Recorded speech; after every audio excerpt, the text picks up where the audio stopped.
ejemplo, la de hablar de una renovación del concepto de trabajo y de la resistencia de los trabajadores, empezando por algunos de los temas que he tratado en este último libro, que está acá, que después podemos hacer circular como PDF para los interesados.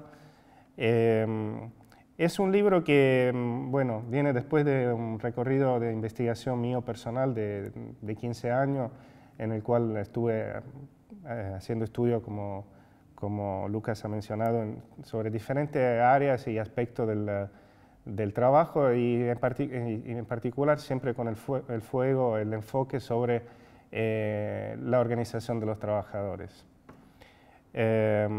Y de alguna manera este libro entonces es el libro que a mí me hubiera gustado leer como estudiante.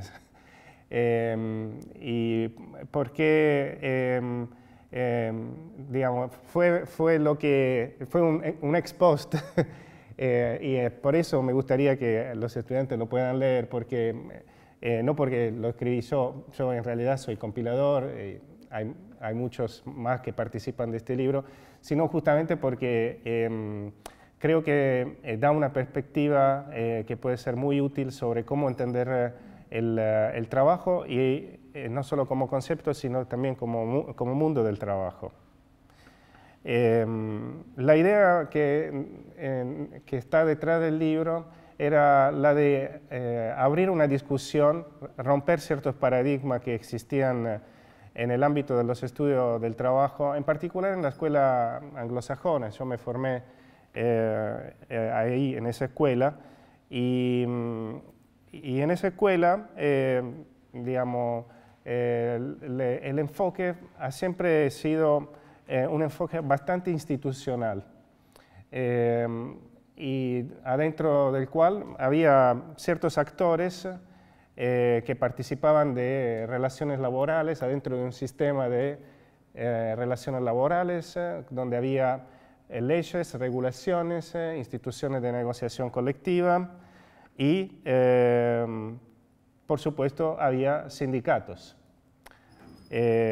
Ahora, yo creo que lo que se ha determinado, manteniéndose todo el tiempo adentro de esta perspectiva institucional en la cual todo el análisis empieza y termina con el estudio de una organización sindical, más que con los procesos sociales que llevan a producir ciertos fenómenos, como expresión de la capacidad de los trabajadores, se ha producido la que yo digo una fetichización de la forma sindical, ¿sí? Hoy todo el mundo, todo lo que siguen escribiendo, inclusive desde una perspectiva de izquierda, más o menos marxista, lo hacen no pensando a los trabajadores, sino pensando a los sindicatos. Y es una cosa muy particular que se puede notar, por ejemplo, también en la tendencia ahora hablar de estudios de precarización y de organización de trabajadores precarios, siempre con el enfoque y la óptica de la organización sindical. Muchos de los estudios recientes son, por ejemplo, sobre cómo los sindicatos pueden organizar los trabajadores precarios. Inclusive en países donde, en parte por una informalidad histórica y en parte porque los sindicatos más tradicionales no tienen mucha relación con el mundo de lo no sindicalizado, digamos, no hay un interés efectivo real de muchos sindicatos a organizar afuera del ámbito formal. Pero creo que, repito, es un problema que tiene que ver con esta fetichización de la forma sindical como de la única forma, del único instrumento que los trabajadores tienen digamos, para poderse defender. Inclusive se puede ver también en algunas teorías que tratan de explicar la acción colectiva o los procesos sociales que llevan un grupo de trabajadores a unirse, colectivizar sus intereses y tratar de defenderse de forma unida. Por ejemplo, uno de los estudios que más ha influido en el ámbito del mundo anglosajón sobre la acción colectiva es la que se llama teoría de la movilización, que ha sido promovida por un profesor que se llama John Kelly, que viene, digamos, con un lineaje marxista. Él se define como tal, pero ha construido una teoría de la acción colectiva que empieza desde los líderes que están, digamos, adentro de una organización que es una organización sindical, y sin considerar que muchas veces la acción se puede producir por afuera de una organización existente. Se puede producir en contraste inclusive con una organización que ya existe. Entonces no hay una relación directa entre la estructura sindical y la acción colectiva. Al decir esto también quiero hacer, digamos, claro desde el principio que decir que hay una fetichización de la forma sindical no significa que los sindicatos no sean un instrumento fundamental para organizar los trabajadores. Probablemente es la forma natural, pero al mismo tiempo lo que yo quiero hacer es tratar de mover el foco de nuestra atención, tratar de empezar de los trabajadores para terminar en la organización, en vez de empezar de la organización sin considerar a los trabajadores. Esto es un primer punto, digamos, mi primera crítica, es lo que, digamos, quería compartir con ustedes. El segundo punto de crítica que es relacionado a esto es que la forma a través de la cual la acción colectiva de los trabajadores ha sido estudiada o reconocida es la forma del paro, de la huelga. Y eso también ha producido la que yo llamo como forma institucionalizada de la resistencia. Prácticamente ha dejado de lado la rica experiencia de autoorganización de los trabajadores, que podemos ver también en la historia de los sindicatos. Los sindicatos son organizaciones que se han constituido con trabajadores que venían desde una extrema precariedad y entonces son construcciones sociales, no una realidad que nosotros siempre hemos encontrado. Son un producto de la acción social de un colectivo de trabajadores. Entonces digo todo esto también porque la dupla, seguir manteniendo el enfoque sobre la forma sindical como la única forma de resistencia de los trabajadores y el mantener el enfoque sobre los paros como la forma de acción colectiva, ha sido un boomerang durante los años 80 y 90, cuando a nivel mundial los sindicatos han perdido importancia en términos numéricos, en términos de recursos también financieros y en términos de una política defensiva frente a la agresión neoliberal que se promovía a nivel mundial en estas 2 décadas. Y eso produjo una visión deprimente de todo lo que era la posibilidad, digamos, de ver en los trabajadores el sujeto central de un cambio social. Y con eso también de hacer perder la centralidad al trabajo. Entonces yo quería recuperar un poco esta centralidad, empezando con una crítica bien directa y que se articula así como mencioné, como crítica a la forma institucionalizada de resistencia, como crítica a la fetichización de la forma sindical, pero también era un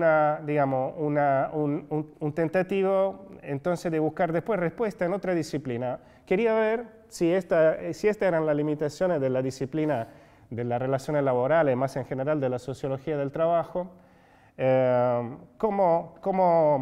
cuáles eran los aportes, qué aportes útiles podían venir de otra disciplina. Y esa fundamentalmente es la actividad que hice convocando diferentes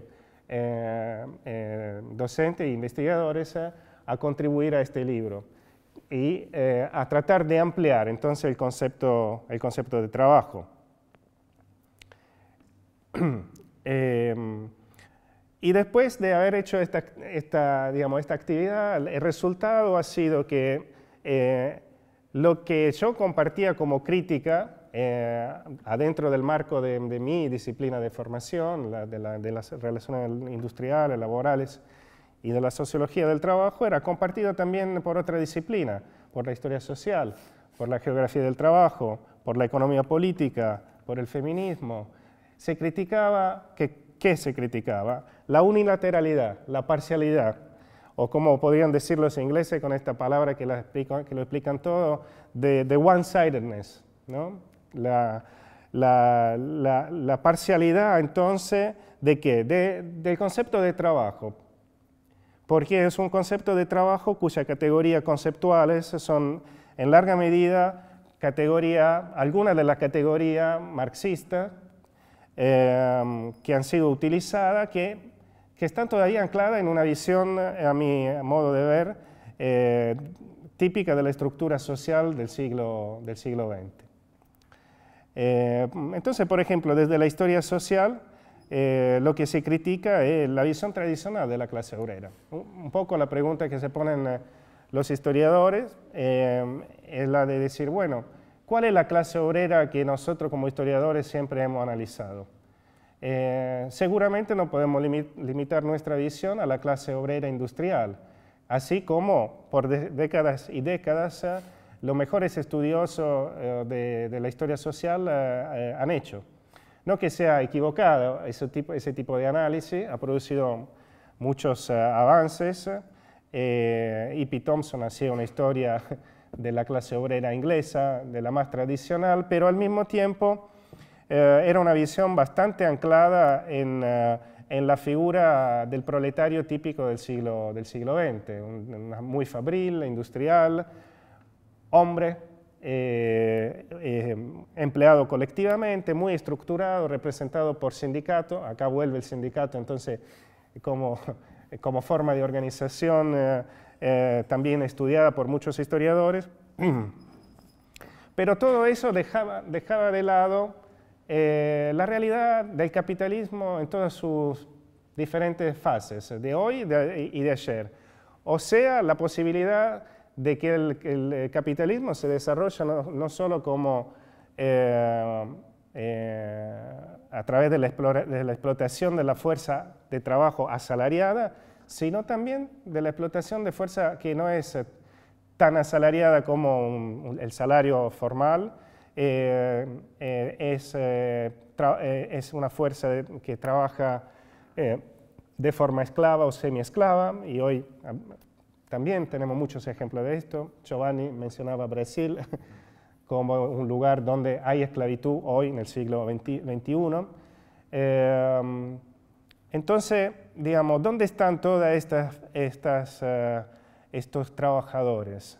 Parecen que han desaparecido de la historia social o nunca han tenido un lugar. Entonces, la crítica que la historia social más reciente, sobre todo en la escuela del Global Labor History, de la historia global, hace justamente decir, bueno, si en algún momento hubo una clase obrera, una formación histórica como tal, esa era una imagen muy limitada a una parte de la clase, no a toda, ¿sí? Entonces, como historiadores y como, digamos, cientistas sociales interesados en el trabajo, no podemos pensar al trabajo exclusivamente, digamos, como trabajo asalariado, ¿sí?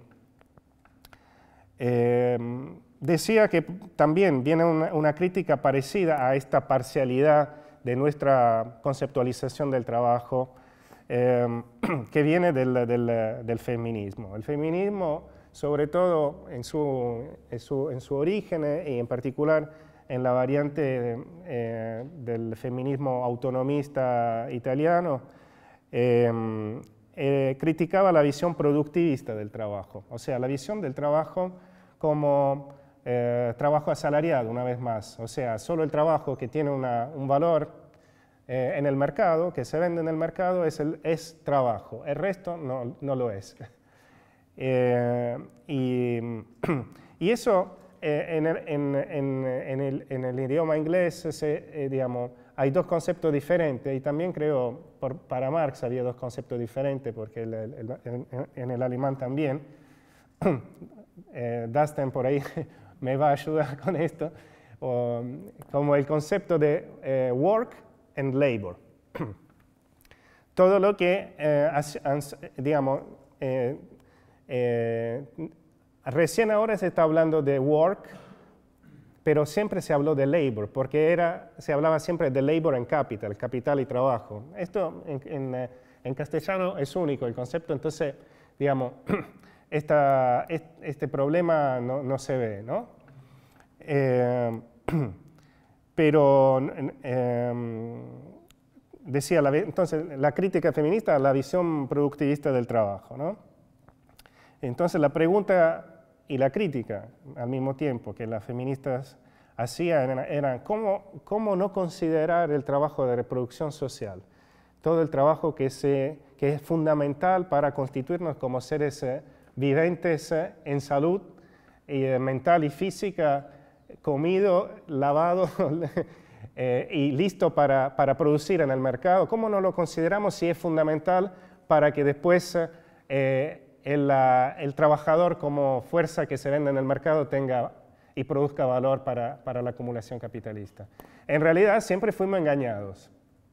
Hubo un engaño muy fuerte desde el principio, y el engaño fue de no considerar como trabajo retribuido y como trabajo fundamental, con valor, el trabajo que se hace adentro de los muros domésticos.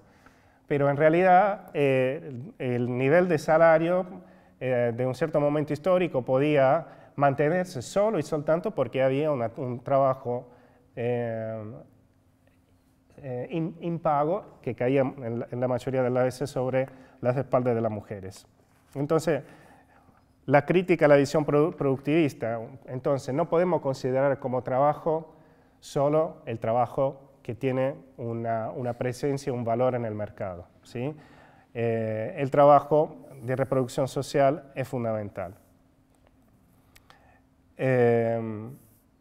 Y desde la geografía del trabajo también se critica mucho un poco la visión fabril del trabajo, o mejor dicho, haber analizado el trabajo solo como cuestión que tiene que ver con un lugar de trabajo y nunca haberlo puesto en relación con las condiciones de vida. Hay una conexión muy directa entre digamos, la defensa del trabajo adentro de un lugar de trabajo y la defensa de condiciones sociales de vida, de bienestar a nivel comunitario, por ejemplo. Entonces, una vez más, digamos, una crítica a una visión parcial del trabajo como trabajo de un determinado lugar de trabajo y no como trabajo como acción y función social en un contexto más general de vida social. Y también es importante pensar a los diferentes ámbitos geográficos, porque diferentes pueden ser las estrategias de los trabajadores, dependiendo del tipo digamos, de visión que tenemos. Una vez más, si lo concentramos solo a un puesto de trabajo, por más importante que sea, perdemos todo un contexto de posibilidades, sobre todo en términos de organización de los trabajadores. Y también desde la economía política hubo una crítica, desde la economía política marxista a otro marxista. Por ejemplo, Michael Lebowitz hace un llamado a pensar en una economía política de los trabajadores y no digamos, o sea, dando un poder, un espacio a la acción, a la agencia de los trabajadores en pensar a una diferente forma de organización económica de la sociedad. Él utiliza, por ejemplo, la idea de la necesidad de empujar hacia la autogestión. Y si lo pensamos bien, la autogestión nunca fue objeto de estudio, porque los sindicatos no la ven, porque los sindicatos ven solo la necesidad de negociar el precio de la fuerza de trabajo.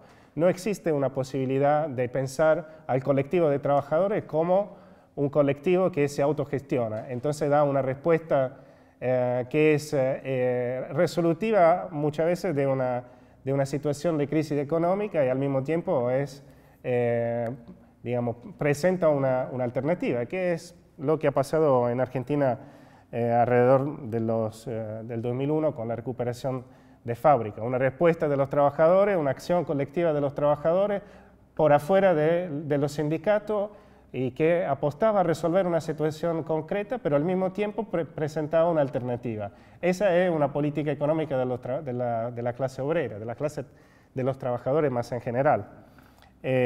Bueno, esto también es algo que nunca ha sido objeto de análisis, porque el análisis, una vez más, se centraba sobre ciertas formas, ciertas estructuras, ciertas dinámicas, ¿sí?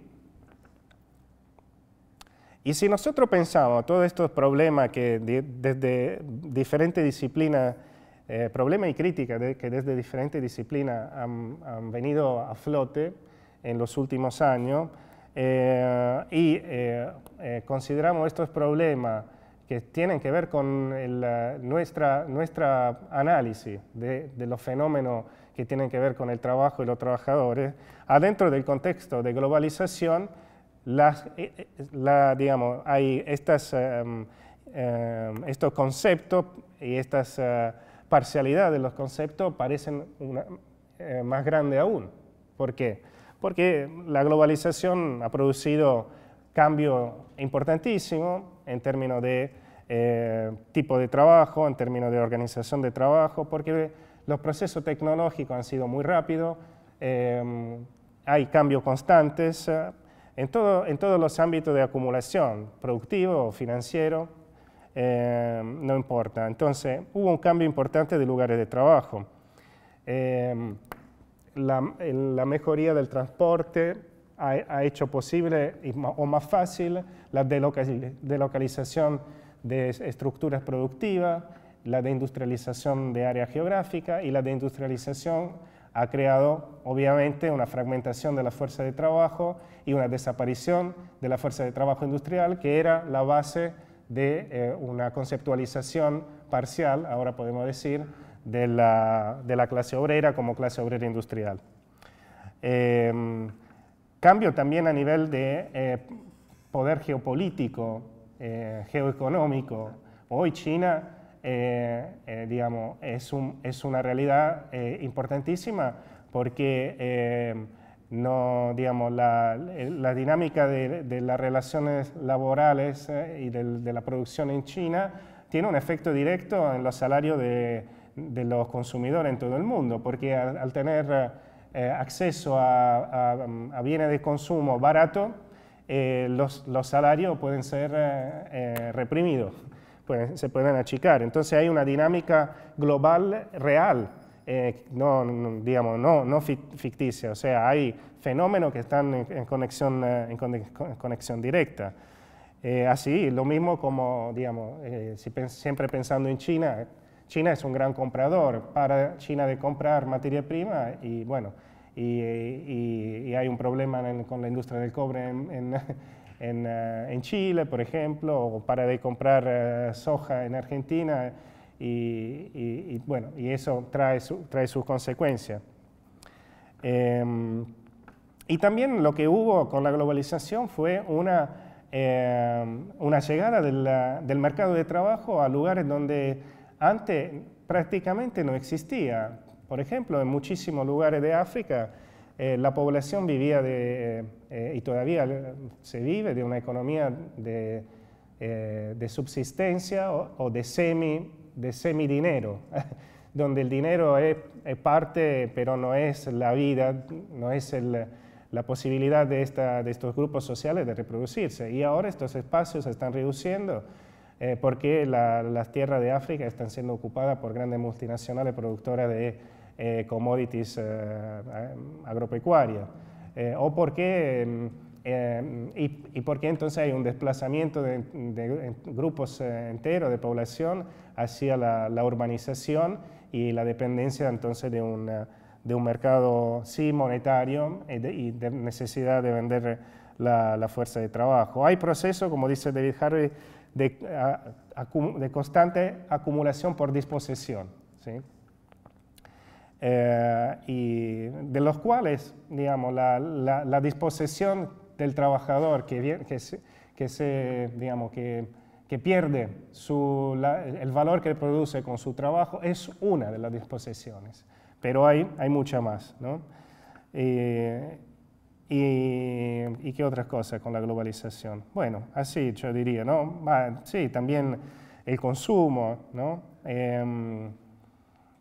Mucho consumo y creación de nuevos puestos de trabajo, proceso de hipercalificación y de descalificación. Entonces, muchos cambios. Pero si pensamos estos cambios también en la dimensión de la globalización, no solo como proceso neutro, sino como globalización neoliberal, entonces son más los cambios que tenemos que poner, que considerar. Bueno, la precarización del empleo, guste o no guste el concepto, es algo que nos sirve por lo menos como instrumento para pensar al hecho que hoy hay una transversalidad de situación a lo largo del sector formal e informal, a lo largo de la división entre norte y sur del mundo. Hoy no cuenta más o cuenta mucho menos, ¿sí? Hoy hay situaciones entonces que son comunes a muchos países a nivel global. Y este es un dato que me parece importante, sobre todo pensando en términos de acción colectiva de los trabajadores. De hecho, se han dado casos sobre todo, digamos, empujados por algunas estructuras sindicales que en ese sentido son fundamentales, porque todavía tienen muchos recursos a nivel internacional, que han, por ejemplo, promovido acuerdos internacionales, creo a nivel de portuario también, como paros coordinados en diferentes lugares del mundo, en contra de la misma multinacional o para tratar de romper una determinada cadena global de producción de valor. Otro tema que también ha sido como,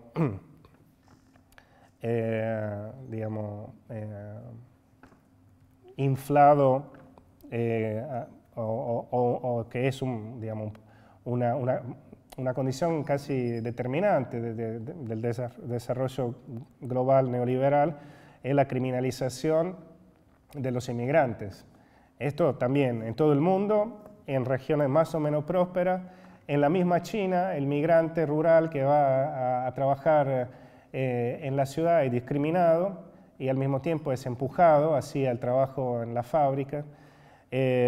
Los inmigrantes que cruzan el Mediterráneo para ir a vivir una vida mejor en Europa son los últimos eslabones de la cadena productiva. Las ciudades globales necesitan del trabajo a bajo costo de esta gran categoría de trabajadores, que son los trabajadores migrantes, y entonces eso también es algo que ha cambiado. Antes era más fácil pensar a relaciones laborales localizadas, nacionalizadas, con una dimensión entonces más local. Hoy es diferente y eso también, esta explotación se junta con la criminalización por un tema así de racismo, entonces va mezclada con eso.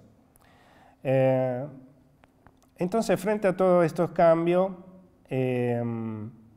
digamos, nos encontramos en una situación en la cual ha cambiado completamente la realidad. Antes era casi justificable que hubiese una unilateralidad de visiones, que la clase trabajadora fuese la clase industrial y que la forma de organización eran los sindicatos, muchas veces con respaldo de partidos políticos que venían de la tradición sindical y venían de la mano, o inclusive eran creación de los sindicatos, como por ejemplo el Labour Party en Inglaterra, que es una expresión de los sindicatos ingleses. Tenía sentido porque había, o por lo menos se podía identificar en una parte de la clase, en muchos países desarrollados, y también en ciertas realidades menos, digamos, menos de primer mundo, pienso seguramente a la Argentina, a esa clase como la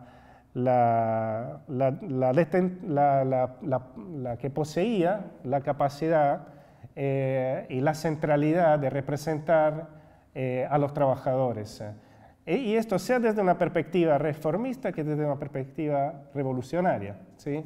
Entonces, esa clase industrial que ahora hemos criticado y esa visión que es limitada adentro del contexto que tanto ha cambiado del mundo de hoy, en ese momento tenía sentido. Era efectivamente posible ver en esa sección de la clase trabajadora la posibilidad de una política transformadora. Pero la llegada del neoliberalismo y todos estos cambios, a mi manera de ver, arrasó con muchos de los elementos que habían constituido esa centralidad en un momento. Y hoy ha dejado un hueco, un vacío, una tabula rasa política y teóricamente hablando, y que nos impone construir entonces desde esta tabula rasa. Y tenemos que construir empezando de la diversidad, de la heterogeneidad, de la irregularidad, imprevisibilidad, todas características que parecen hoy típicas del mundo del trabajo y de la lucha de los trabajadores. Entonces, tenemos que tratar de darnos cuenta de esto para empezar entonces a reflexionar cómo hacer desde esta gran diversidad, de esta gran fragmentación, para repensar el concepto de trabajo y repensar entonces nuevos paradigmas. ¿Por qué es necesario buscar nuevos paradigmas? Yo estoy convencido de esto, entonces esto lo dejo un poco como mensaje para poderlo discutir. Y necesitamos de un concepto de trabajo que sea más inclusivo, que no podemos quedarnos exclusivamente en pensar el trabajo como trabajo asalariado.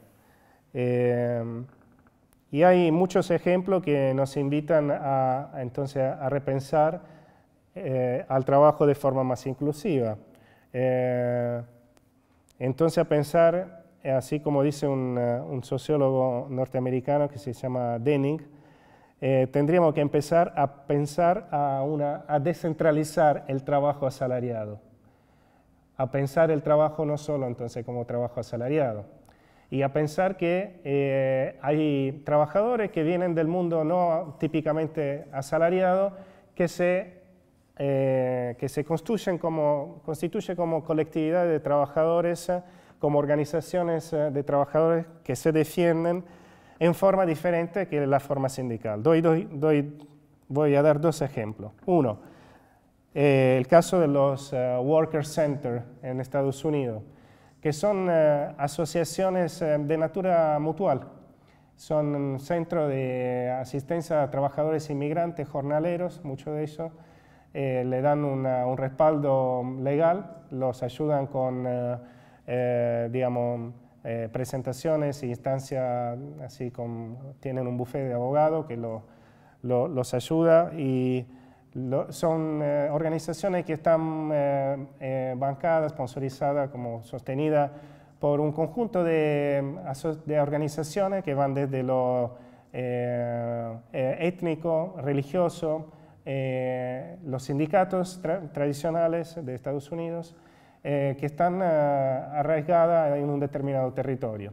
Entonces acá, este es un ejemplo bastante interesante que nos dice cómo la organización se puede dar entre los trabajadores más explotados, menos retribuidos, criminalizados porque muchos son trabajadores inmigrantes ilegales, y a través de formas de organización que trascienden la forma sindical. No la dejan de lado, la incluyen, pero trascienden. Y en la India, lo mismo. En la India tiene más del 90% de trabajadores informales. Entonces, nunca se ha puesto el problema de cómo representar a estos trabajadores en términos de sindicato, en términos de acción colectiva como un paro.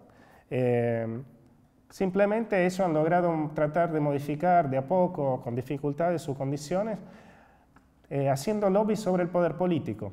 Y eso en un lugar como la India, que es la más grande democracia del mundo, en términos numéricos, y ellos lo reivindican con orgullo, es importante pensarlo. Entonces, hacer lobby política, entonces dar el voto a grupos políticos que mantienen una relación de defensa de los intereses de los trabajadores, ¿no?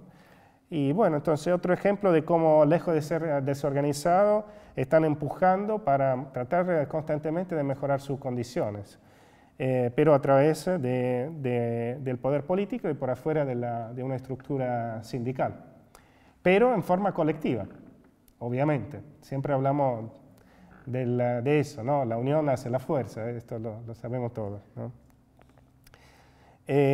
Otra cosa que me parece importante en búsqueda de nuevo paradigma es y esto más es digamos, más referido al trabajo que hacemos como investigadores, creo que tenemos que estar siempre muy conectados o nosotros conectarnos con dos dimensiones, la dimensión micro de un caso que estamos estudiando o de un conjunto de casos que estamos estudiando y la dimensión macro.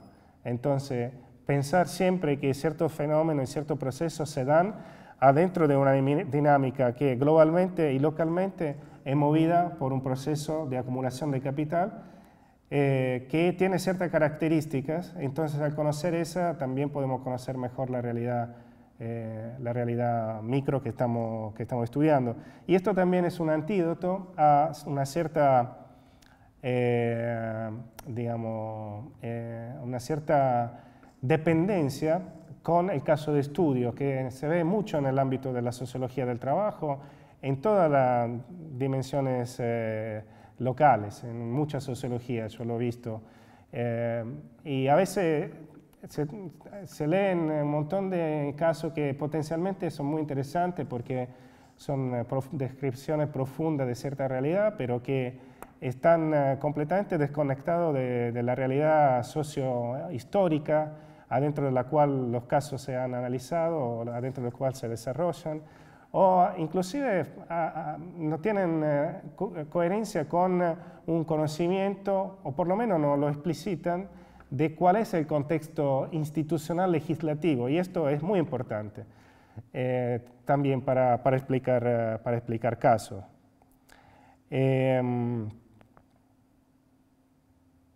Y yo creo que también, y acá, bueno, me hubiera gustado tenerlo a Giovanni para poder intercambiar con él, tal vez lo pensamos igual, pero con un enfoque un poquito diferente, porque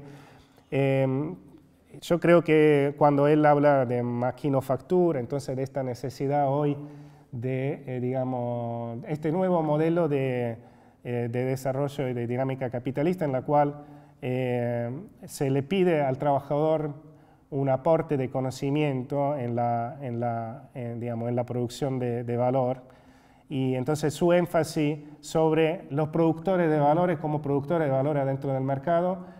Yo creo que hoy tenemos que mirar también a los que no son productores de valor en el mercado o a los que producen menos valor desde un punto de vista exclusivamente económico, y me refiero a todos los trabajadores que no solo en el ámbito doméstico, las mujeres en particular, pero también los trabajadores que producen la comida de todos los días, lo que cultivan la lechuga y los tomates que comemos, lo que sacan el filete de pescado, muchas veces en condiciones de extrema precariedad y en términos de salud laboral. Entonces, creo que es importante pensar al trabajo en estos términos más amplios y tratar de movernos un poco de lo que es solo trabajo productivo en términos de trabajo productivo para el mercado. Y con esto me colego también a la cuestión de atar a doble hilo el trabajo y la esfera de la vida humana. Yo creo que en este sentido, digamos, hay que agregar conocimientos que vienen de otras disciplinas. Yo he mencionado un poco el trabajo de las feministas sobre la reproducción social, pero hay mucho trabajo de antropólogos también que nos explican, digamos, cierta dinámica del vivir cotidiano y cómo esta están entrelazadas con nuestra vida como trabajadores. Nosotros somos trabajadores, somos también seres humanos que tienen una vida en la cual el trabajo tiene que entrar. Entonces, esa dimensión es muy importante. Necesitamos de un techo que no cueste mucho, sobre todo si recibimos un sueldo que no permite pagar un techo que cueste mucho. Y necesitamos poder comer y que la comida no cueste mucho. Entonces, es importante pensar que acá me parece muy importante citar lo que dice David Harvey, pensar a la unidad contradictoria que hay muchas veces entre la lucha por la vida diaria y la lucha en los lugares de trabajo. Esto es algo que tendríamos que tener siempre bien presente porque una vez más es una de las limitaciones típicas de la reivindicación sindical. Los sindicatos pueden lograr muy buenos sueldos, pero los sueldos se licúan si hay una situación de, por ejemplo, de inflación, o sencillamente una situación de desarrollo urbanístico especulativo que gentrifica zonas que antes eran de trabajadores y ahora son de ricos. Entonces, por más que el trabajador gane mejor, no se va a poder permitir vivir mejor. Entonces, tenemos que tener en relación muy estrecha la vida cotidiana o la esfera de la vida humana con la esfera del trabajo, porque los dos son parte de lo mismo. Y también hay que fortalecer los fundamentos teóricos, y esto también por ahí se refiere más a nosotros como investigadores. Desde mi punto de vista, hay que volver al marxismo de Marx, al marxismo de Giovanni Alves, entonces al método, entonces a la dialéctica, entonces al pensar siempre a la existencia de contradicciones, nunca de cosas unívocas. ¿Y por qué es contradictorio el sistema capitalista? Y es a través de las contradicciones que se producen las crisis, a través de las crisis que se producen los cambios identitarios de sujetos que eran individuos y que antes no se veían como sujetos colectivos que podían dar una pelea para mejorar sus condiciones de vida. Las crisis producen nuevas identidades. Entonces, bueno, el marxismo de Marx y cierta categoría marxiana nos sirve mucho para pensar nuestra investigación y para pensar cómo funciona el mundo. Bueno, y quiero terminar solo con algunas cosas que quiero poner en la mesa como ideas de posible área de interés para la gente, para investigar más, que a mí me parece muy interesante en una perspectiva positiva hacia la posibilidad de que los trabajadores tomen otra vez la rienda del cambio social. Una es, por ejemplo, la búsqueda de conexiones o la falta de conexiones entre la lucha de los trabajadores en diferentes lugares adentro de una misma cadena de producción de valor. Esto me parece que se puede hacer inclusive adentro de espacios locales o nacionales y también nos ayudan hoy las estadísticas, la comunicación por internet. Entonces hay cada vez más material que nos permite hacer estos tipos de cosas. o utilizar nuestros casos de estudio en profundidad, locales, nacionales, en relaciones con qué lugar ocupan en el mundo. Entonces, que esto nos sirve para entender, bueno, qué posibilidades tienen ciertos grupos de trabajadores. Y porque hay grupos de trabajadores que tienen una posición estratégica en todo tipo de economía. Y tal vez sea apostar sobre estos trabajadores lo que puede ser clave para levantar la bandera de la precariedad o la bandera de la invisibilidad de todos los otros trabajadores que viven situaciones, que padecen situaciones de precariedad como seres humanos, para usar un neologismo de Giovanni. Entonces tal vez sea importante enfocar nuestra investigación sobre el lugar estratégico, el poder que tienen ciertas categorías de trabajadores. Pienso a los trabajadores de la distribución, del transporte, a algunos grupos de trabajadores de la economía del conocimiento.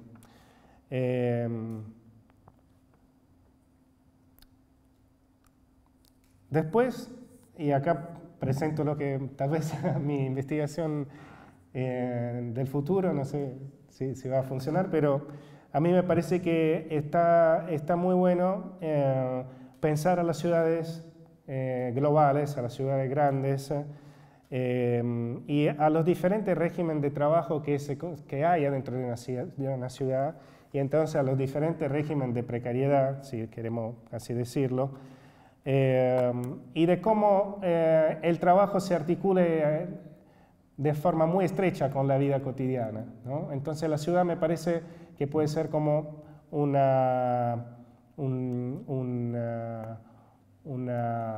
caldo de cultivo por muchos tipos de acciones colectivas de trabajadores sobre cuestiones que tienen que ver con el trabajo y las condiciones de vida al mismo tiempo. Y después, creo que desde un punto de vista metodológico es importante introducir y hacer propio el concepto de los geógrafos, que piensan en mapas, que piensan en gráficamente traducir estructuras sociales, ponerlos de forma visible para el mundo y para todo. Entonces, en ese sentido, me parece que son muy innovadores y tendríamos que utilizar estos métodos. Me ha gustado mucho, por ejemplo, lo que dice una geógrafa que se llama Cindy Katz, una geógrafa norteamericana. Ella habla de la necesidad, ella habla más que de mapear haciendo un mapa topográfico, que es un mapa más detallado, con más detalle y con relieves. Entonces habla de hacer una topografía del campo social como condición esencial para poder hacer una controtopografía de las luchas. Bueno, creo que en esto tendríamos que pensar. Bueno, y con esto cierro. Bueno. Me gustaría poner en cuestión un asunto, porque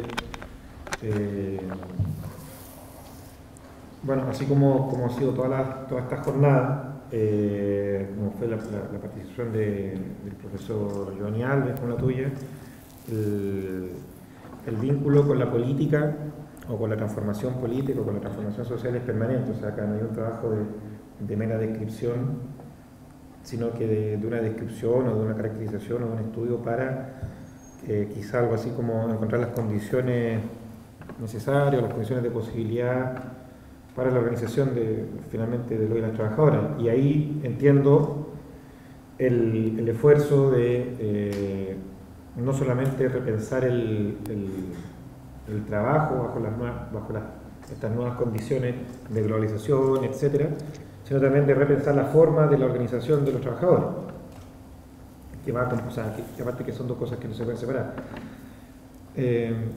Sobre lo segundo, sobre la forma, en el fondo, de la fetichización de la forma sindical y la necesidad de incluir y trascender o superar al sindicalismo,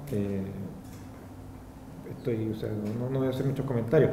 Es interesante incluso ver también en la misma historia de Argentina, por ejemplo, cómo hubo organizaciones de trabajadores revolucionarias que negaban el sindicato por su condición institucionalizada, digamos.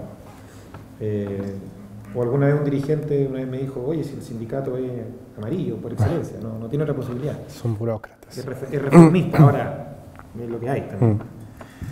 Pero bueno, más quizás inclinado en la cuestión del trabajo, de repensar el concepto de trabajo. Yo tiendo a pensar y a estar de acuerdo y a enredarme también en todas con todas las variables y las dimensiones que es necesario incorporar si es que uno realmente quiere ver con la amplitud necesaria y con la crítica necesaria que es hoy día el trabajo en el mundo, no solamente en Chile y menos aún en Europa. Y ahí incorporar la serie de elementos que pusiste sobre la mesa, que en última instancia terminan no descentrando el trabajo, sino descentrando el trabajo como trabajo asalariado. Como trabajo asalariado, como trabajo clásico, como trabajo típico, de diversas formas. Y ahí nos enfrentamos a la diversidad, la heterogeneidad, la fragmentación, la internacionalización o desterritorialización, las dimensiones público-privadas, todo eso. Ahora, eso a mí me genera, por supuesto, problemas de diversa índole, no solo de cómo efectivamente captar eso, sino que además cómo no romper el concepto, digamos, o cómo reapropiarse del concepto y que siga siendo un concepto que genere una unidad, no obstante la diversidad que incorpora. Y ahí, y por otra parte también, es cómo no perderse, y ahí me interesó lo último que dijiste, esta idea de los sectores estratégicos, y ahí cómo no perderse también en cuáles son ciertos procesos o tipos quizás hegemónicos o que se están transformando en formas hegemónicas del trabajo. Que en el fondo, a mi parecer, y esto no es una idea mía, por supuesto, es lo que vio Marx en el trabajo, en el incipiente y absolutamente minoritario trabajo fabril de su época, que no era mayoritario, pero que la genialidad, yo creo, del hombre está en ver que las relaciones sociales de producción y las relaciones sociales de vida que se estaban construyendo al interior de esos espacios que eran acotados para la época, iban a terminar siendo predominantes, no solo en el sentido de que toda la producción global se iba a estructurar de esa manera, sino que las posibilidades incluso de una nueva subjetividad, iban a venir desde ahí, desde esa forma, que era muy específica. Y yo creo que ese es un ejercicio bien interesante y bien audaz, que a veces como que, claro, probablemente, no puedo decir que era más fácil antes ahora, porque hoy día además convive eso que vio Marx con lo que veía Marx antes, con lo que nunca vio, bueno, en fin. Pero creo que es un ejercicio que siempre es interesante, al menos recordar, no sé si tratar de imitar, pero recordar. Y en ese sentido, la pregunta entonces que me surge, bueno, entonces, ¿qué es lo que caracteriza el trabajo hoy, en toda esta diversidad que tú muestras? Porque ya no es, ¿qué es lo que caracteriza a la condición del trabajador quizás? Porque ya no es solo la extracción de plusvalía y de un valor que no es retribuido, sino que también hay una interrelación, como decías tú, con procesos de reproducción social o de sobrevivencia. Entonces, en términos teóricos y para luego dar paso hacia lo empírico, ¿cuál puede ser nuestro marco frente al cual vamos a decir el trabajo hoy día, si bien se compone de toda esta diversidad, tiene esta unidad y que realmente en última instancia tiene que ser una unidad histórica, porque si no podríamos afirmar que el trabajo desapareció y eso no puede ser, o sea, partiendo de una base también marxista, digamos, de análisis. Y eso, cuando lo planteo, cuando decía que me interesaba el tema del sector estratégico, es porque a la vez que cada vez hay una diversidad o unas transformaciones que van incorporando nuevos sectores, y no solo incorporando en el sentido de incorporar el mercado laboral, sino que los ejes de reproducción y de acumulación requieren de espacios que están fuera del mercado laboral, pero también pensar en qué pasa con esos sectores que se mantienen y que yo diría que incluso se han mantenido intactos como procesos centrales de producción de valor y en última instancia que hacen que el capital se acumule, que han cambiado de lugar, ya no están en Detroit, están en la India, o ya no están en Alemania o en los distritos industriales de Italia y se fueron a China, pero que existen. Siguen estando en China, ahora están en la India, o están en el norte de Brasil, o están en las maquilas mexicanas. Entonces también cómo vamos a relacionarnos, o sea, si abrimos este mapa, hay una diversidad y una heterogeneidad gigante, pero no por eso ha dejado de existir lo que en el fondo Antunes llama que dentro de esta clase que vive su trabajo hay un sector estratégico, que es el sector, dice el sector industrial, que su posición estratégica no es ni moral, ni esto ni lo otro, sino que es porque el día que se paren todas las fábricas de China y de la India, esto se derrumba de un día a otro. Sí, en realidad, digamos, la intención mía es provocatoria, ¿no? Es también provocatoria en el sentido positivo, ¿no? De producir lo que en inglés se dice brainstorming, o sea, una tempesta cerebral, ¿no? De activar neuronas. y para activar neuronas hay que, bueno, abrir el campo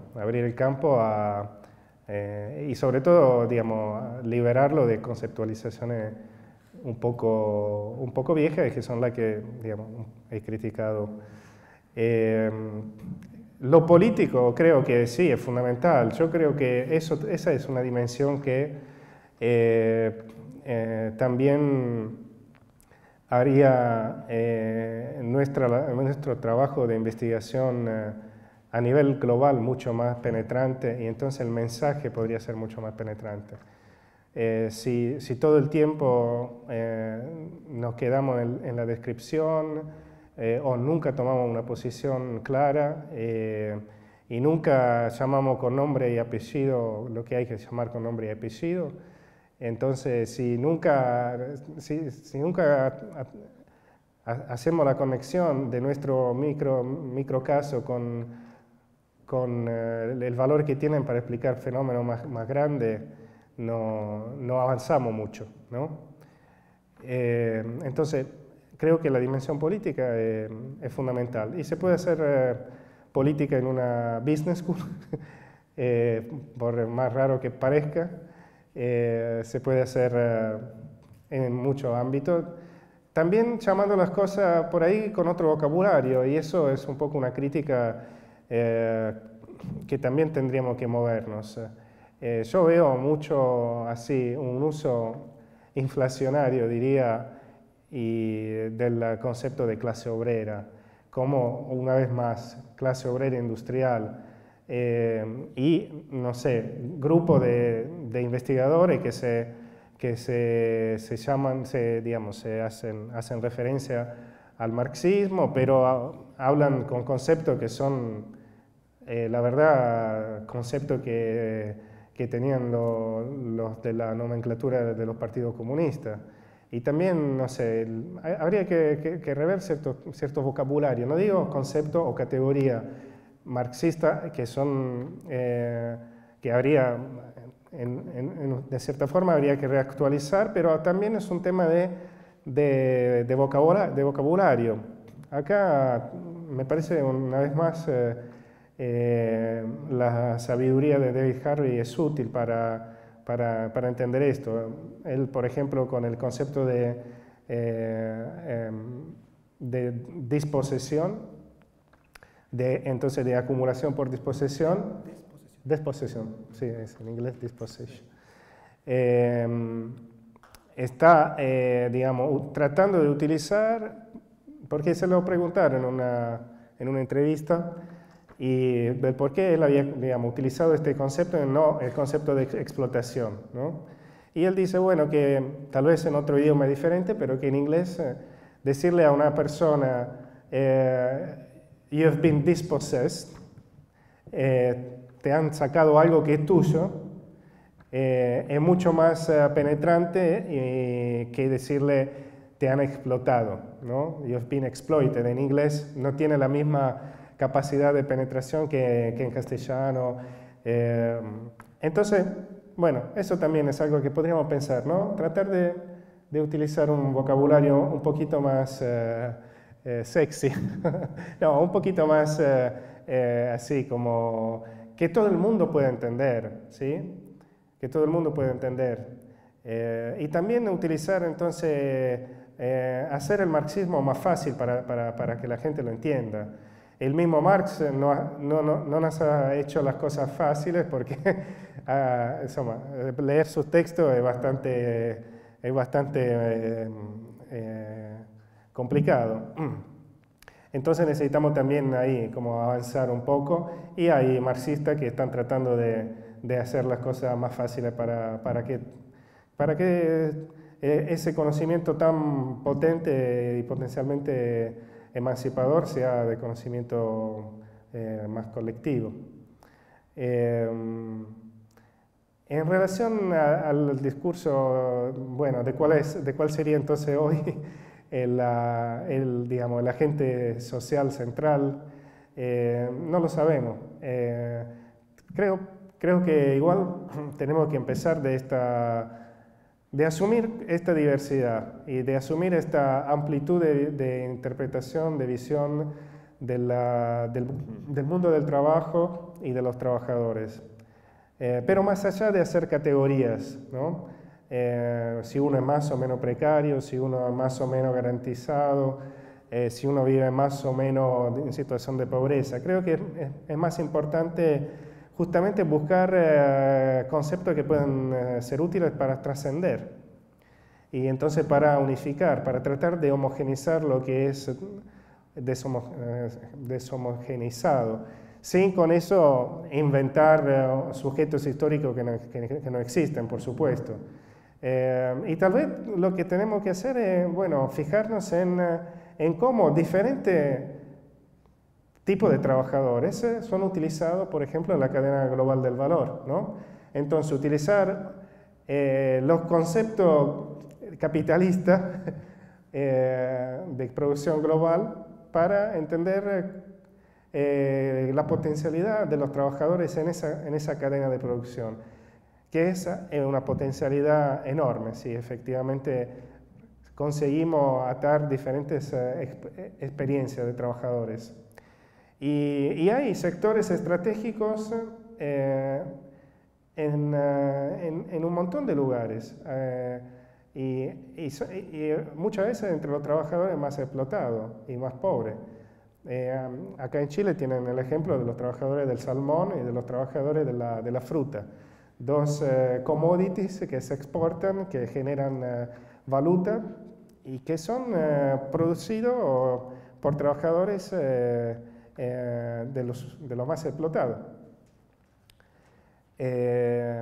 Y que son parte de una cadena de producción de valor. Entonces, tal vez decir bien las cosas y tratar de hacer conexiones puede ser como enriquecedor para esos trabajadores que nuestro compañero encontraba en su análisis, seguramente verdadera, pero lo encontraba en esa imagen como acostumbrado a la precariedad. Tal vez comunicarle qué función tienen ellos en la producción global de valor facilitaría que esa identidad cambie, ¿no?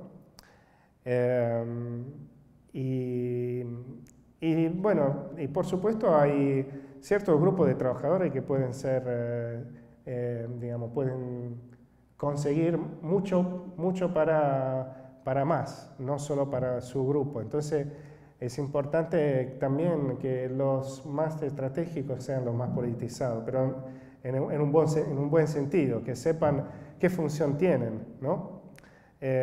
Porque eso también es uno de los límites, siempre fue el límite del sindicalismo, ¿no? La segmentación, la sectorialización.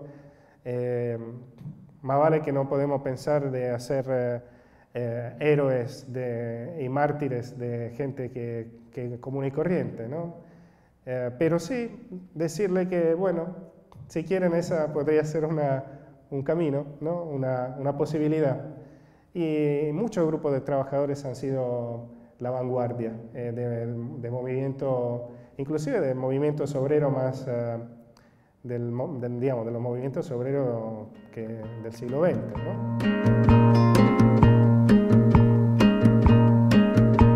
Hola, quería preguntarte, porque por el caso de, no sé si de la centralidad sindical, o sea, la figura o la representación, la imagen que tú puedes tener del sindicato acá en Chile, no sé, también hay, creo que la profundidad de la temática sindical acá, el tema del disciplinamiento que hay, etcétera, los obstáculos que hay en términos institucionales, legislativos, etcétera, no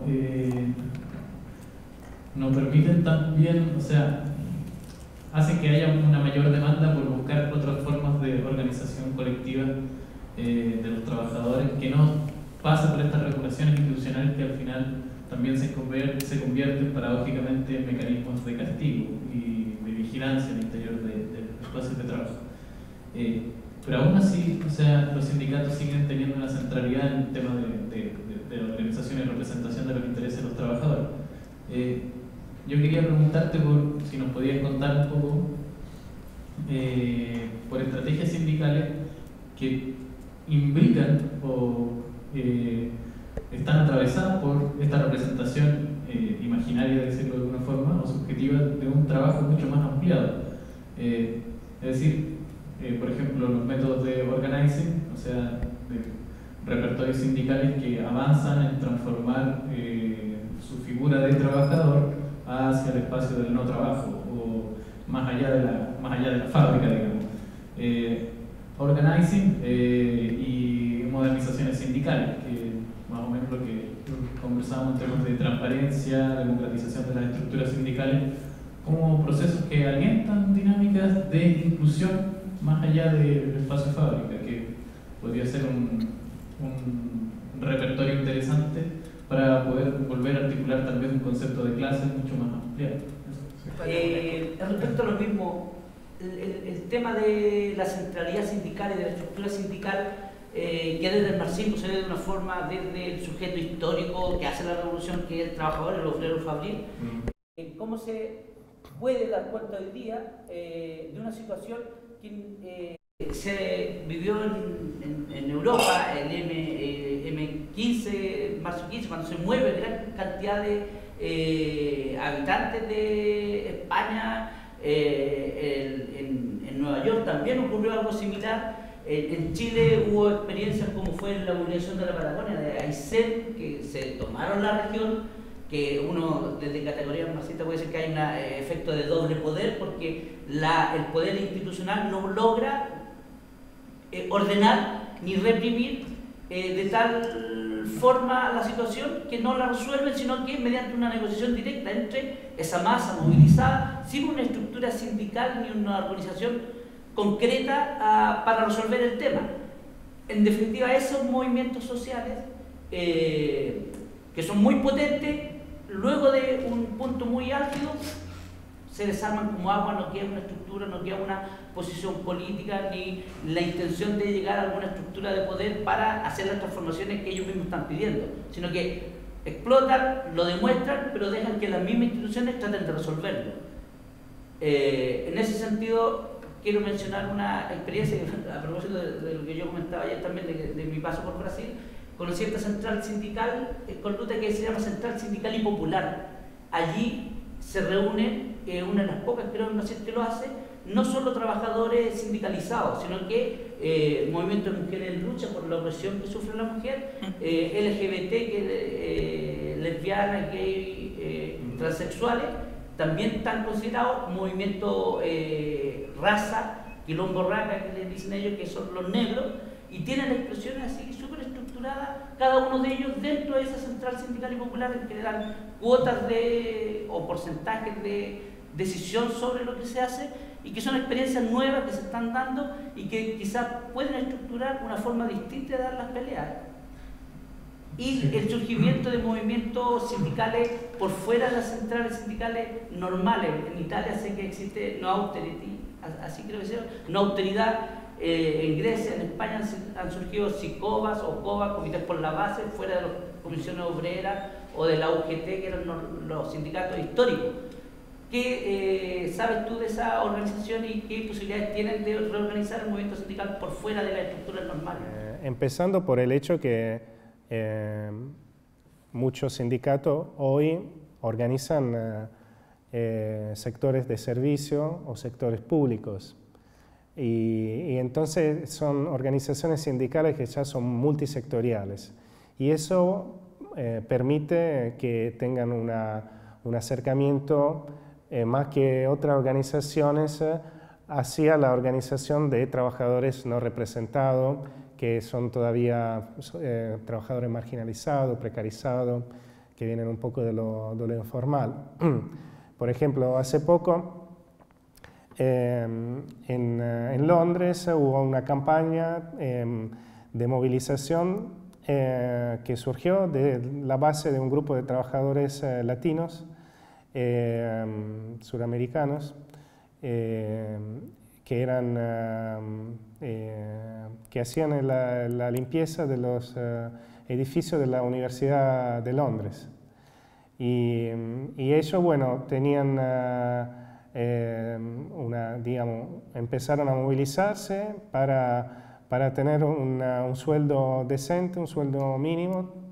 Pedían tres cosas: un sueldo, mejores condiciones laborales y más garantía de continuidad de trabajo. Me parece que eran esas las tres demandas. Y bueno, y se fueron organizando primero desde abajo, después con el apoyo de un sindicato nacional, un sindicato grande, multisectorial, Unison, y también con el apoyo de los estudiantes de estas universidades, ¿no?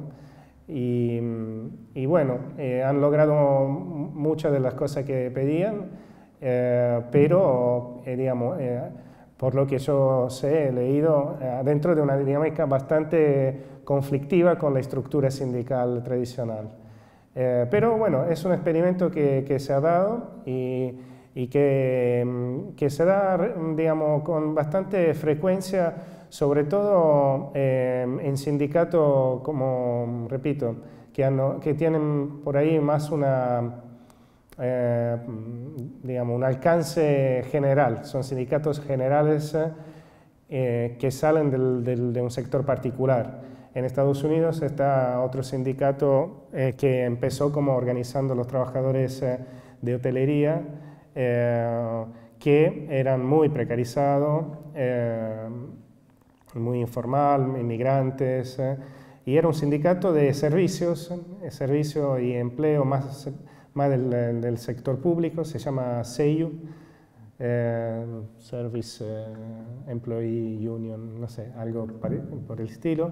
Bueno, ellos tienen digamos, una forma así muy agresiva de acercarse a la organización de los trabajadores no representados. Y han logrado mucho en términos de así, aumento numérico digamos, de nuevos sectores de trabajadores que ahora están protegidos, incluidos. Entonces, esto para decir que las estructuras sindicales que hoy existen son estructuras que son fundamentales, porque para organizar lo que hoy no están representados, lo que hoy son invisibles, porque tienen recursos, todavía tienen recursos.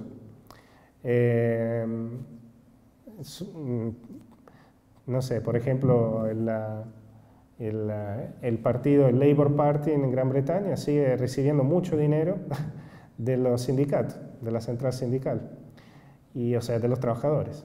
entonces tienen dinero para poder, tienen sindicalistas, activistas que son pagados por el sindicato, no son simples militantes.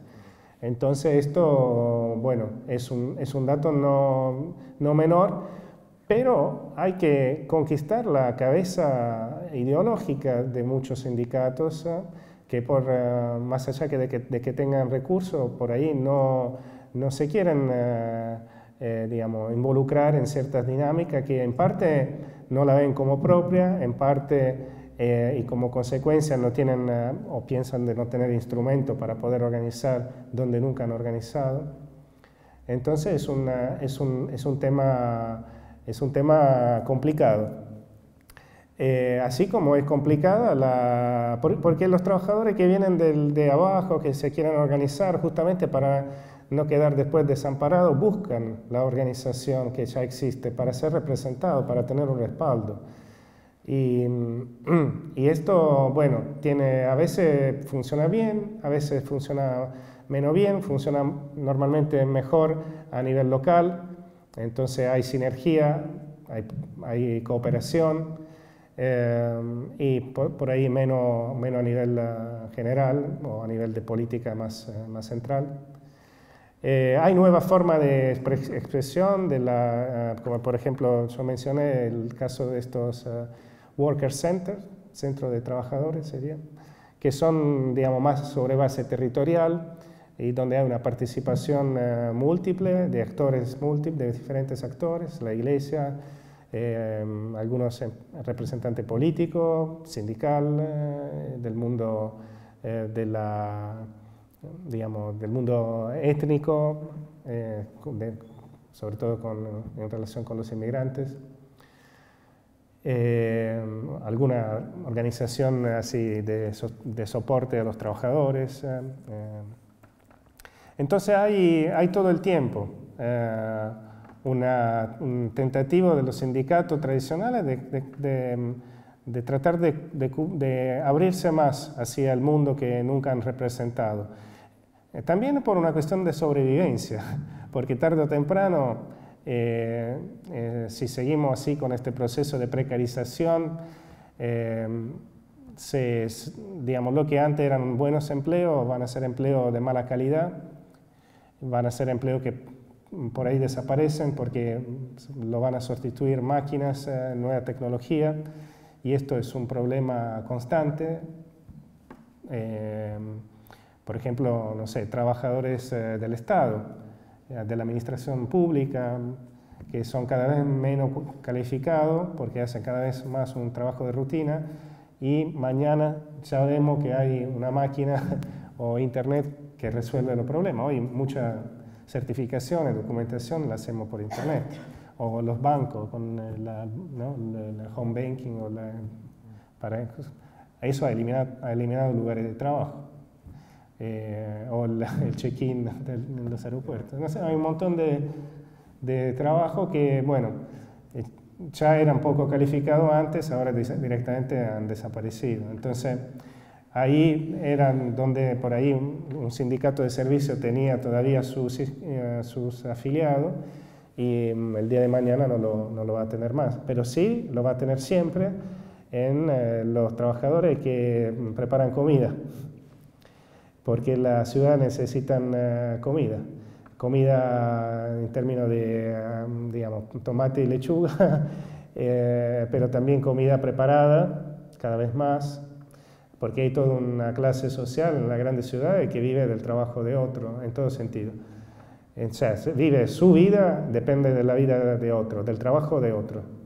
Desde quién le hace la limpieza en la casa, quién le cuida a los hijos, quién le educa a los hijos, quién le hace la comida, que la compren en un restaurante o que tengan un cocinero en casa, lo mismo. Así que, bueno, esa dimensión es importante, sobre todo dentro de los centros urbanos. Y bueno, y también, entonces, bueno, yo creo que cuando decimos tratemos de descentralizar el trabajo, nuestra visión, salir un poco del trabajo asalariado, salir de los sindicatos, al mismo tiempo tenemos que decir, tratemos de reconquistar los sindicatos desde un punto de vista como más ideológico, porque todavía tienen instrumentos en sus manos, pocos o muchos según los casos, pero tienen poder económico, tienen acceso político en muchos casos todavía, tienen presencia mediática. Entonces eso puede ser un acompañamiento a las movilizaciones de base que siempre hay, hubo y va a haber en todo tipo de contexto. En Italia hace poco los trabajadores inmigrantes de África que van a hacer la recolección de las naranjas o de los tomates han hecho un paro. Un paro, digamos, un paro de brazo cruzado, ¿no? Obviamente, un paro diferente del paro tradicional. Y lo han hecho, bueno, con poco apoyo, mucho apoyo de algunos militantes políticos, pero mucho a pulmón, como dicen en Argentina, o sea, por ellos mismos. Y así hay experiencia en todos lados, así que eso creo que también lo tenemos que tener en consideración. No, que me hace mucho sentido como en este escenario lo que dice Portes cuando describe la informalización actual, ¿no? Pero porque él señala que la particularidad histórica de la informalización hoy día tiene que ver con que hay una informalización en un contexto altamente regulado, ¿no? Y esta contradicción que aparece en la organización de los trabajadores hoy día, cuando el trabajo se ha ampliado, tiene que ver mucho con eso, porque de alguna manera había una regulación, una sindicalización muy potente y esa herramienta hoy día no está siendo útil para abarcar, digamos, este trabajo que es un trabajo amplio y que siempre ha existido como un trabajo amplio, digamos, pero que hoy día tiene esa contradicción histórica. Entonces, en realidad la pregunta era, ¿en qué medida tú consideras que esa sea una contradicción, así como desde lo conceptual, digamos, una contradicción como fundamental para poder explicar esta situación de los sindicatos y cómo, digamos, se enfrentaría, visto desde esa contradicción, si es que se considerara que es una contradicción fundamental, esta como desafío que se hace desde la academia muchas veces, que es como hiperclasificar nuevas formas de trabajo, nuevas, ¿no? Que a lo mejor, y me parece súper interesante lo que tú dices de retomar las contradicciones, pero ¿qué contradicciones? O sea, como puntualizando, a mí personalmente me parece que esa podría ser una fundamental. No sé qué te parece a ti y cuáles otras que te parece que podrían ser contradicciones fundamentales. Yo creo que el exceso de categoría o de categorización, porque tampoco son categorías a lo Marx, así conceptuales, digamos, puede ser contraproductivo. Entonces, sobre todo cuando queremos transferir un mensaje. Entonces, si nosotros queremos transferir un mensaje desde la izquierda y desde la idea emancipatoria, de la idea que a través de la lucha de los trabajadores se pueda lograr un cambio social, y seguramente tenemos que dar un mensaje que es menos, por ahí es menos sociológico, pero es más importante y más entendible, entonces para la gente con la cual efectivamente queremos entrar en contacto y comunicarnos. Y entonces creo que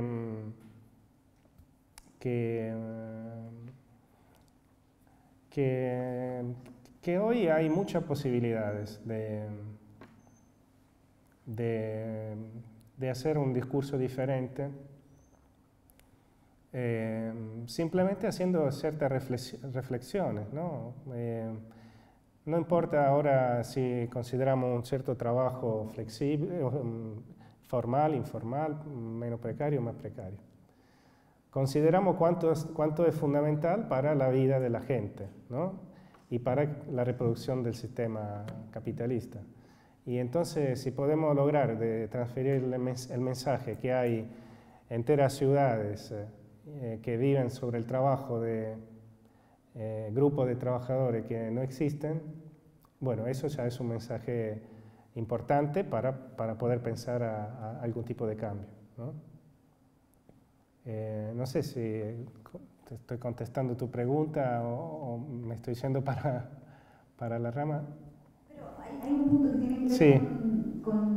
pero insisto más a nivel conceptual quizás, ¿no? Sí. De la centralidad que pudiese tener esta como contradicción fundamental. Sí, ¿no? Que claro. hay un trabajo cada vez más amplio, por decirlo así, que está fuera del trabajo asalariado, Sí. por lo tanto de las organizaciones asociadas. Sí, yo creo que eso viene mucho poniendo en contradicción, digamos, la realidad del trabajo y de lo que el trabajo ofrece a un trabajador y la necesidad de resolver problemas de la vida diaria, cotidiana. Entonces, no es un caso, creo que muchas de las manifestaciones y protestas que hubo hace poco se fueron más hacia el pedido de derechos ciudadanos. En España, por ahí no se movilizaron los desempleados, pero sí se movilizaron los que querían la casa o que no querían ser desalojados. Y eso ha tenido una fuerza enorme, creo que ha llegado a elegir diputados, ¿no? En Chile, los estudiantes. Bueno, los estudiantes ponen una demanda que por ahí no es atada de forma directa al trabajo, pero lo es de forma indirecta al futuro como trabajadores, porque implica el tema de la deuda. Entonces hay mucha dinámica que tienen que ver con la vida cotidiana, que tienen que ver con el trabajo también, y que tienen que ser pensadas juntas, ¿no? Acá me parece muy útil volver a lo que decía Harvey, ¿no? Que habla de unidad contradictoria, pero fundamental, es una unidad, es contradictoria, pero es una unidad de la lucha en los lugares de trabajo y en la lucha para vivir bien en lo cotidiano, ¿no? Y entonces, no sé, por ahí muchos trabajadores que viven en situación de precariedad, de malas condiciones laborales, de bajo sueldo, por ahí no ven su situación como, inclusive la pueden ver como natural, normal, ¿no? Pero tal vez cuando empiecen a ver que viven en una casa de chapa, bajo el riesgo de una, no sé, de que las lluvias se las lleven, sin servicio básico, y cuando su vecino viven sitiado, pero adentro de un palacio. Entonces, bueno, esas son cosas que llaman un poco la atención, ¿no? Y bueno, es lo que le ha pasado a muchos trabajadores en España, es que la falta de trabajo no les ha permitido pagar las hipotecas y no le ha pedido, y entonces ponía en cuestión una elección de vida que muchos jóvenes habían hecho al ponerse, digamos, en un crédito de 30 años y, digamos, de extensión para poderlo pagar. Entonces quiebra proyecto de vida, hace la vida precaria, como dice Giovanni, ¿no? Entonces ahí es donde hay una conexión fuerte entre el trabajo y la precariedad. Entonces la precariedad del trabajo, como trabajo que se puede perder, que es mal pago, que es intermitente, y la precariedad cotidiana. Entiendo todo el tiempo que tú haces una invitación a que veamos el trayecto a través del cual se constituye incluso una fuerza sindical, no abandonar lo sindical. Y que para eso es conveniente abrir la propia forma sindical, ver cuáles son sus experiencias y también ver la cultura del trabajo.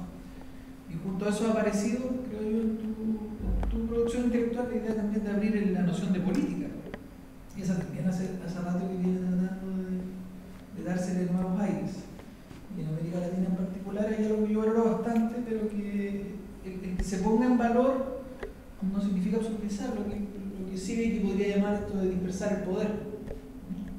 Yo creo que obviamente que una dimensión de la política revolucionaria particularmente es sumamente importante, que había estado invisibilizadas anteriormente. Desde mi punto de vista siempre se ha hecho, siempre se ha dispersado el poder en el sentido de repartirlo, de empoderarse desde abajo, en fin, procesos de resistencia. Pero claramente eso no es toda la política, también la política se condensa, ¿no? Implica condensar el poder en algunos lugares y no en totalidades tampoco de inmediato. O sea, en última instancia, claro, la política es una totalidad, pero condensaciones parciales. Y esa es una lección que los sindicatos en su versión más tradicional siguen entregando, que es lo que en Chile, no sé cómo lo llamarán ustedes en Argentina o en otros lugares del mundo de la más global, pero en Chile le llamamos la ganada, o sea, el juego de la política a través de ganadas concretas también, y donde hay a un otro al que se le gana también, ¿no? Aunque parezca de una dialéctica muy básica y casi egoísta, es una dimensión de la política que en América Latina conviene mucho rescatarla desde los sindicatos ya como producción, como especializados en esta cuestión de las ganadas, entendiendo que también toda la otra dimensión es importante y es sumamente importante que los sindicatos, a través de la experiencia que tú narras, se abran a la dispersión del poder también, a repartirlo, a la prefiguración de la nueva sociedad, a las prácticas autonómicas, a que vayamos viviendo los sujetos de la libertad. Bueno, particularmente que tenemos una visión libertaria de la vida, valoramos todo aquello, pero también en alguna medida hacemos un camino de vuelta hacia esta otra cuestión de las condensaciones del poder y al valor que tiene el sindicato históricamente para poder indicarnos esos caminos de condensación, que como te digo yo, tienen que ver con eso que es su especialidad, que es ganar en un momento exacto, preciso, a través de alguna estrategia y una práctica que condensa el poder. Por ahí es una cuestión de dar visibilidad a la victoria parcial, porque también muchas ganadas son parciales, ¿no? Ayer en la discusión me pareció que esto estaba un poco,